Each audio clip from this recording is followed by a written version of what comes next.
Welcome to the official companion podcast series to the Showmax original series, Catch Me a Killer.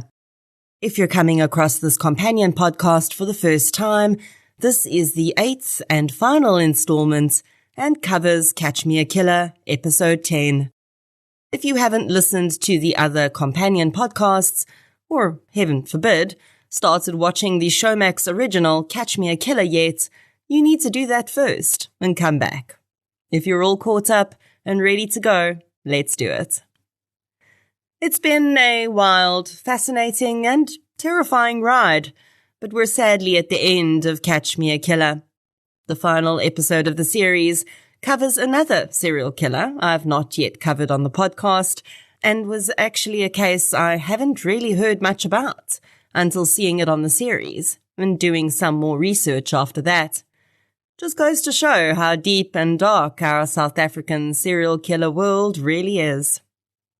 The serial killer featured in the final episode of Catch Me a Killer is Velaphi Ndlagamandla, who was dubbed the Saloon Killer.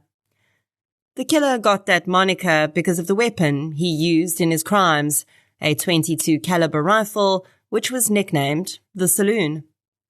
This alone makes this killer stand out among South African serial killers because our serial killers very rarely use guns.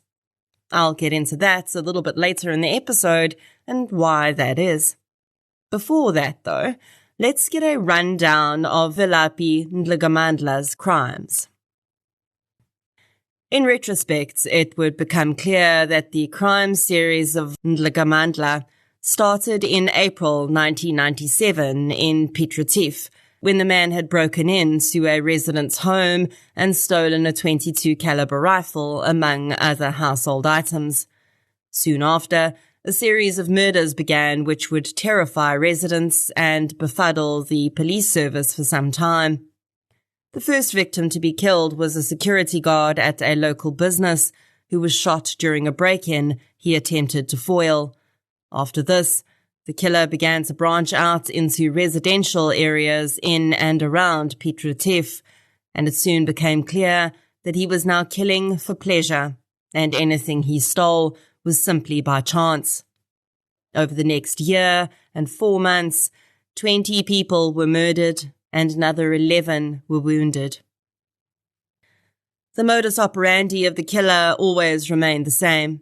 He surprised either individuals in their homes or occasionally in shebeens or those walking on the side of the road and shot them with a .22 caliber rifle.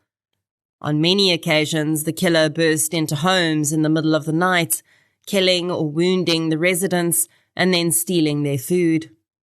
A detective trained in serial investigations was called in relatively soon, but the killer took a 3-month break, and the detective returned to his original posting. But the killer would soon be back with even greater force than before. Finally, in May 1998, a task force was assembled to hunt the killer. Several suspects were brought in for questioning, but the killer remained elusive and continued to kill. It would eventually be an informant that would provide police with a tip that they needed to identify the killer. The man, whose nickname was Soldier, had been living among his victims in a village on the outskirts of Piet Retief. He was arrested and taken to trial, where he was convicted of 19 murders and handed down 20 life sentences. In her profile of the killer, Mickey Pistorius said that she believed the killer either had been in the army or he had aspirations of being a soldier.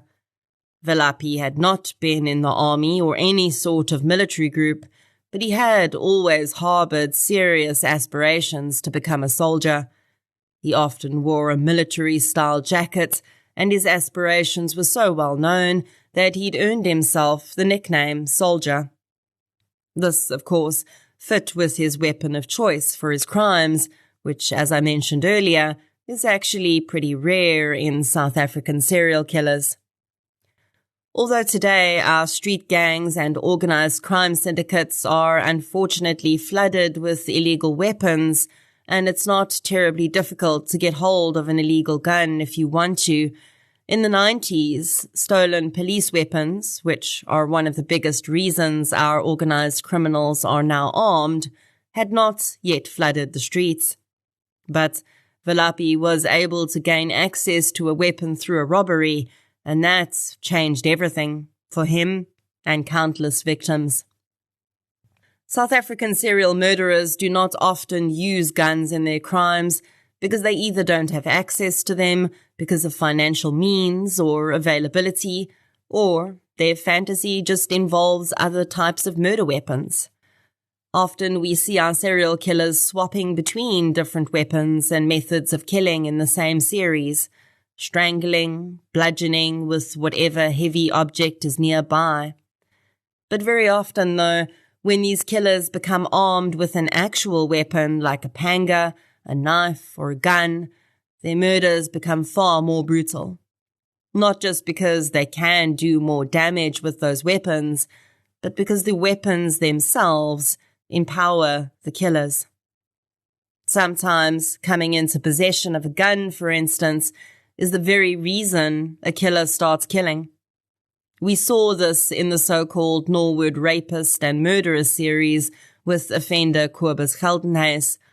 Although Geldenhuys did commit murder on one occasion 2 years before his series started in earnest, he claims that this murder was accidental, which, although unlikely, did seem to stall him long enough to reconsider his actions for a while. When he restarted his violent crimes 2 years later, he started with housebreaking. He would later tell psychologists that although he'd noticed there was an opportunity for rape during those housebreakings when the residents were home, it was when he'd received a gun as a police officer that he felt empowered enough to begin his most violent of crimes. This started with rape and quickly escalated to murder. Geldenhuys spoke of the weapon as an extension of himself, and it was clear that his feelings of inadequacy that had perhaps stopped him from committing violent crime up until then had been eliminated when he'd held the weapon in his hands. It was an incredibly dangerous boost to his confidence. And of course, we see exactly the same with Valapi. He admitted that as soon as he had a gun in his possession, it became an extension of him and felt incredibly empowering. He'd allegedly contracted a sexually transmitted infection when he'd been previously imprisoned, and he claimed that this had given him erectile issues. Pistorius feels that the rifle had become a psychological replacement for his penis, and when he killed his victims, regardless of whether they were male or female, his mind linked this to a sexual satisfaction. Sexually motivated crimes can present differently, and this is an interesting take on that. One would not necessarily look at Valapi's crimes and see a sexual element, but it was there, albeit deeply hidden. Although gun crimes in South Africa are devastating and a huge contributor to our murder rates, they remain an incredibly rare occurrence in serial murders. And perhaps for that we should be grateful. But it really does speak predominantly to the psychology behind serial murder. It's not simply about the act of killing efficiently, for want of a better word. Instead, it is about the act of power and control behind the murder. And often, that is more powerfully achieved for a killer through hands-on means. Before closing off this series of companion podcasts to Catch Me a Killer, I wanted to take a moment to honor the woman behind the series, and of course the book on which it's based, Dr. Mickey Pistorius. Mickey pioneered profiling in South Africa and even in the world. She worked these cases at a time when our country was deep in the crux of change, and she really was often fighting an uphill battle in a male-dominated work field. But during the time she worked at the SAPS, she held her head up high and helped to capture multiple serial offenders who were slaughtering innocent citizens. As she's spoken about before, and as she's written about in her books, she paid an incredibly high personal price for this dedication and work. When she left the SAPS, she left behind a legacy of detectives she trained who were skilled enough to continue the work of identifying serial killers and bringing them to justice. She played a huge role in making South Africa one of the best nations in the world at catching serial offenders, and her name will always be synonymous with the powerful female mind who bravely entered where few dared to go. Dr. Mickey Pistorius, we salute you. A huge thank you to Showmax for allowing me to expand on your incredible original series, Catch Me a Killer. I hope you found value in the companion podcasts, and you can definitely look forward to more of these in the future. For now, I'm signing off. Thank you for listening, and I'll chat to you soon.